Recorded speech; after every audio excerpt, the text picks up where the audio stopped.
Hola, bienvenidos a mi canal Psicología Jungiana. En este vídeo de hoy te voy a hablar de en qué consiste la psicoterapia de orientación junguiana. Así que si me acompañas hasta el final del vídeo, podrás comprender en qué consiste la psicoterapia junguiana y qué es lo que la diferencia de otros enfoques psicoterapéuticos. Bien, la psicoterapia de orientación junguiana, para empezar, parte de las premisas teórico-prácticas del psiquiatra suizo Carl Gustav Jung. Quienes hacemos este tipo de psicoterapia entendemos que las técnicas o métodos que utilizamos en la práctica psicoterapéutica, a diferencia de otros posibles enfoques de psicología, se transforman en una cosmovisión, en una forma de ver el mundo y en una actitud vital que considera la relación de la conciencia con el ámbito espiritual o sagrado como la auténtica psicoterapia. En este sentido, distinguimos entre dos tipos de psicoterapia. La pequeña psicoterapia, que podrías llamar, consiste en la eliminación o disminución significativa de los síntomas que el paciente presenta cuando acude a consulta. Esto ocurre, por ejemplo, cuando un paciente padece síntomas de algún trastorno psicopatológico, como por ejemplo los síntomas de un trastorno del estado de ánimo, como por ejemplo cuando padece de depresión o de ansiedad, y el terapeuta aborda dicha sintomatología contando con el paciente mediante la puesta en práctica de una metodología de corte cognitivo-conductual o analítico-conductual. Al hacerlo así, los síntomas tienden a remitir en el transcurso del proceso psicoterapéutico.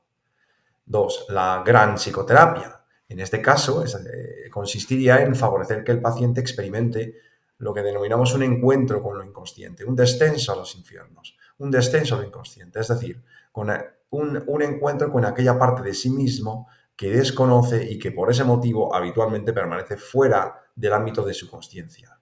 Con ello puede dar comienzo lo que en psicología junguiana denominamos el inicio de un proceso de individuación o una iniciación a la profundidad.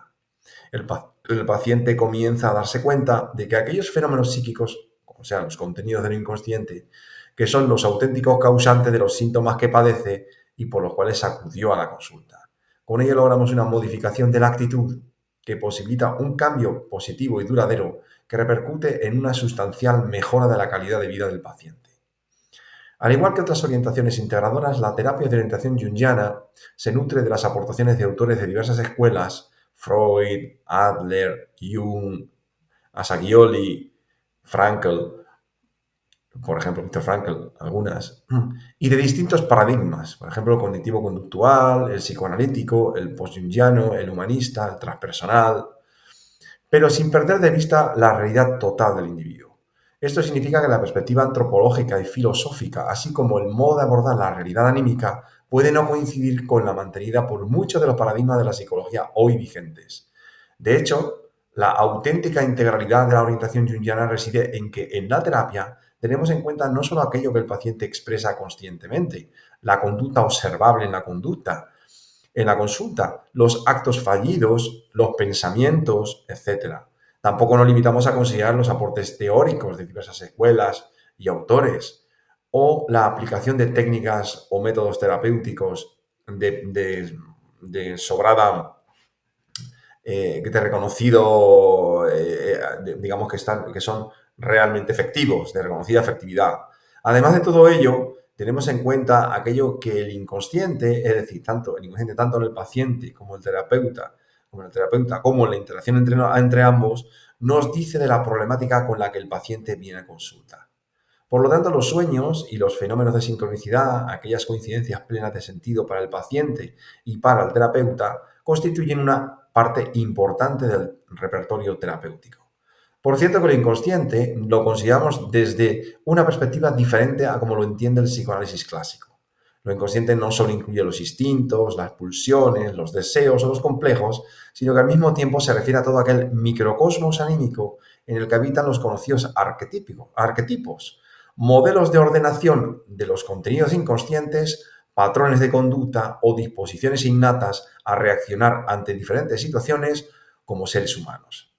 En este sentido, la capacidad de tener una experiencia de iniciación a la profundidad que habita en el hombre, por ejemplo, es una disposición innata y, por lo tanto, en principio posible o accesible a todo ser humano. Sin embargo, la experiencia clínica, la investigación en psicología junguiana, la antropología y la historia de las religiones nos enseñan que dicha experiencia tiende a sucederle a un reducido número de personas. Así, Las dimensiones biológico-instintiva, la dimensión cognitiva o mental, la conductual, la social y la espiritual, sobre todo, forman parte de la persona y por lo tanto son objeto de consideración en el contexto terapéutico. Otra de las características definitorias de la terapia de orientación junguiana es la falta de intervención directiva y al mismo tiempo el respeto al proceso de transformación del paciente. Esto puede parecer extraño a muchos psicólogos, quienes están más pendientes de medir la eficacia y la efectividad de la intervención terapéutica, muchas veces con la idea errónea de que la solución al conflicto del paciente depende solo del uso del método o técnica más adecuados. Por lo tanto, de la supuesta profesionalidad y metodología científica que emplea el psicólogo, pero lo cierto es que la experiencia acaba mostrando que la terapia es un proceso autónomo que involucra a la totalidad del paciente y del terapeuta. Dada la tendencia holística de la terapia de orientación junguiana, consideramos también que el ser humano es una totalidad formada por un conjunto de dominios, partes o subsistemas que se encuentran en interacción e interrelación y que generan ciertas sinergias o propiedades emergentes.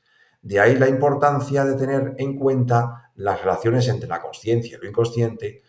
La terapia de orientación junguiana parte de la premisa, por lo tanto, avalada por la experiencia repetida, de que no existe una separación entre lo que sucede al paciente cuando se presenta en la consulta, el trabajo interior que el terapeuta realiza en sí mismo y los conflictos o problemas que acucian a la sociedad de su tiempo en un momento y en un lugar determinados. Muchas veces el paciente trae a la consulta la misma problemática que el terapeuta ha tenido que abordar en sí mismo y que tiene en jaque a toda una sociedad. Es decir, que es fundamental que el propio terapeuta haya recorrido o que tenga por lo menos un gran recorrido de autoconocimiento para poder abordar, digamos, la terapia desde este enfoque psicoterapéutico. En el marco de la psicoterapia junguiana se entiende la vida del ser humano como dividida en dos polos, vertientes o etapas fundamentales. Durante la primera de ellas, las personas necesitan aprender a afrontar la vida, por lo que van madurando, van creciendo, se van desarrollando, hasta que son capaces de integrarse en la sociedad y cultura en la que viven. Los individuos vivimos normalmente en una etapa pasamos por una infancia, por una adolescencia, una primera juventud, habitualmente siendo educados por nuestros padres, formándonos en un oficio, estudiando una carrera universitaria, integrándonos en un grupo de iguales, manteniendo una relación de pareja, teniendo descendencia normalmente.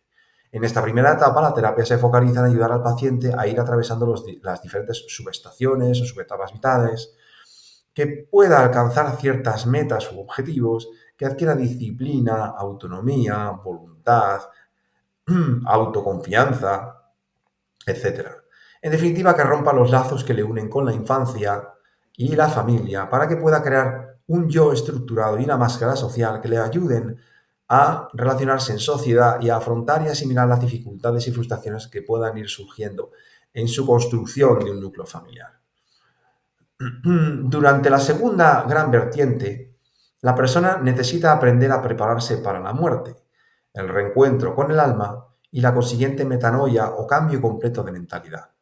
Alrededor de la segunda mitad de la vida puede dar comienzo lo que en psicología junguiana se denomina el proceso de individuación. A partir de este momento, el terapeuta junguiano se convierte en un guía o ayudante en la difícil travesía que supone el encuentro del yo consciente, ya formado y estructurado, adaptado al mundo, con el mundo del alma, con ese microcosmos del que la consciencia de la persona no es sino una pequeña parte. Dicho encuentro se experimenta como una auténtica crisis, como una muerte y un renacimiento,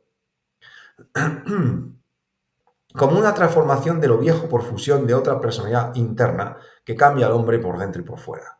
En esta segunda etapa, aquellas partes de la personalidad que vivían una vida oculta en el fondo del alma, proyectadas en las personas, circunstancias o sucesos exteriores, es decir, problemas y conflictos que se creía que provenían de fuera, comienzan a ser reconocidas como constituyentes de una totalidad mayor que forma parte de uno mismo, o mejor, que uno mismo forma parte de ella.